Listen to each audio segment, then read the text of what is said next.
ನಮಸ್ಕಾರ ಎಲ್ಲರಿಗೂ. ನಾನಿವತ್ತು ಮಾಡ್ತಾಯಿದ್ದೀನಿ ಮೂಲಂಗಿ ಪರೋಟ. ಪ್ರತಿದಿನ ಏನು ಮಾಡೋದು ಅಂತ ಪ್ರಶ್ನೆ ಆಗ್ಬಿಡತ್ತಲ್ವ, ಬಾಕ್ಸಿಗೆ ಅಥವಾ ಲಂಚಿಗೆ ಅಥವಾ ಡಿನ್ನರ್ಗೆ. ಈ ರೀತಿ ಮಾಡಿ ನೋಡಿ, ತುಂಬ ಚೆನ್ನಾಗಿ ಬರುತ್ತೆ.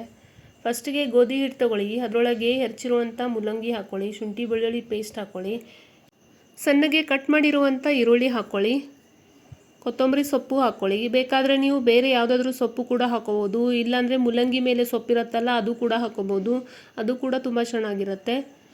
ಸ್ವಲ್ಪ ಅರಿಶಿನ ಹಾಕ್ಕೊಳ್ಳಿ, ಸ್ವಲ್ಪ ಜೀರಿಗೆ ಪೌಡ್ರು, ಸ್ವಲ್ಪ ಧನಿಯಾ ಪೌಡರು, ಸ್ವಲ್ಪ ಕಸೂರಿ ಮೇಥಿ, ಚಾಟ್ ಮಸಾಲ, ಸ್ವಲ್ಪ ಗರಂ ಮಸಾಲ,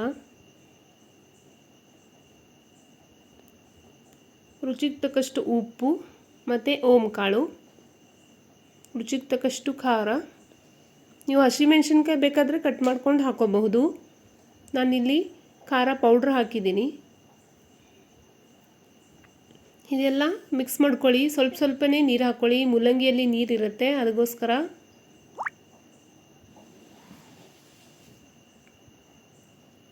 ಚೆನ್ನಾಗಿ ಕಲಿಸ್ಕೊಂಡು ಉಂಡೆ ಮಾಡಿಕೊಂಡು ಲಟ್ಟಿಸ್ಕೊಳ್ಳಿ.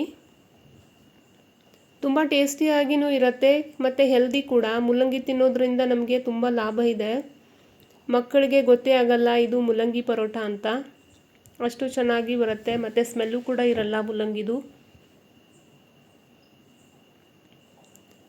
ನೀವು ಬಾಕ್ಸಿಗೆಲ್ಲ ಹಾಕಿ ಕೊಡ್ಬೋದು.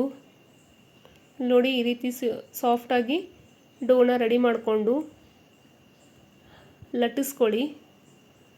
ಸ್ವಲ್ಪ ತೆಳುವಾಗಿನೇ ಲಟ್ಟಿಸ್ಕೊಳ್ಳಿ, ಚೆನ್ನಾಗಿರುತ್ತೆ. ಆಮೇಲೆ ಸ್ವಲ್ಪ ತುಪ್ಪ ಅಥವಾ ಎಣ್ಣೆ ಹಚ್ಚಿಬಿಟ್ಟು ಫೋಲ್ಡಿಂಗ್ ಮಾಡ್ಕೊಳ್ಳಿ.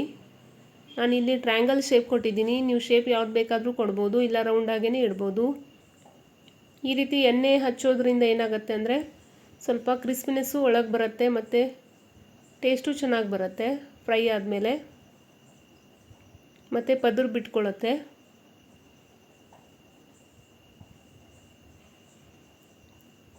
ನೀವು ಮಕ್ಕಳಿಗೆ ಕೊಡ್ತಾಯಿದ್ರೆ ತುಪ್ಪ ಹಾಕ್ಕೊಳ್ಳಿ, ಚೆನ್ನಾಗಿರುತ್ತೆ. ಈ ರೀತಿ ಒಂದ್ಸಲ ನೀವು ಮಾಡಿಕೊಟ್ರೆ ಪದೇ ಪದೇ ಕೇಳ್ತಾರೆ ಮಕ್ಕಳು. ಇದು ಮೂಲಂಗಿದು ಟೇಸ್ಟೇ ಬರಲ್ಲ, ಅಷ್ಟು ಚೆನ್ನಾಗಿ ಬರುತ್ತೆ. ನಾನು ಯೂಟ್ಯೂಬ್ ಚಾನಲ್ನ ಸಬ್ಸ್ಕ್ರೈಬ್ ಮಾಡಿಲ್ಲ ಅಂದರೆ ಸಬ್ಸ್ಕ್ರೈಬ್ ಮಾಡಿ. ವಿಡಿಯೋ ಇಷ್ಟ ಆದಲ್ಲಿ ಲೈಕ್ ಮಾಡಿ. ತೆಳುವಾಗಿ ಲಟ್ಟಿಸ್ಕೊಳ್ಳಿ. ಲೋ ಟು ಮೀಡಿಯಮ್ ಫ್ಲೇಮಲ್ಲಿ ಇದನ್ನು ಬೇಯಿಸ್ಕೊಳ್ಳಿ.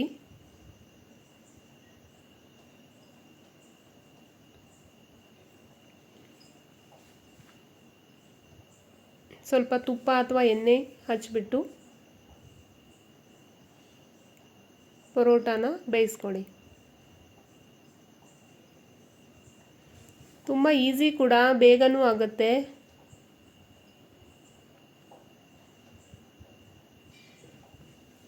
ನೀವು ಮನೆಯಲ್ಲಿ ಟ್ರೈ ಮಾಡಿ, ಹೇಗಾಗಿದೆ ಅಂತ ಹೇಳಿ.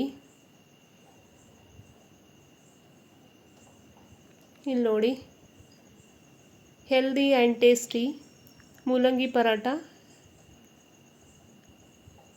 ರೆಡಿಯಾಗಿದೆ.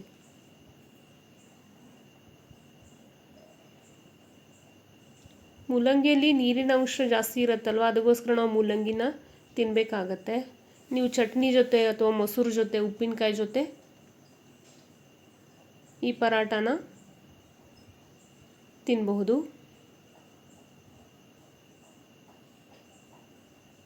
ನೀವು ಬೇಕಾದರೆ ಮಲ್ಟಿಗ್ರೇನಲ್ಲಿ ಕೂಡ ಮಾಡ್ಕೋಬೋದು ಇದನ್ನು. ಸ್ವಲ್ಪ ತುಪ್ಪ ಹಾಕಿಬಿಟ್ಟು ತಿಂದರೆ ತುಂಬ ರುಚಿಯಾಗಿ ಇರುತ್ತೆ. Thanks for watching my video.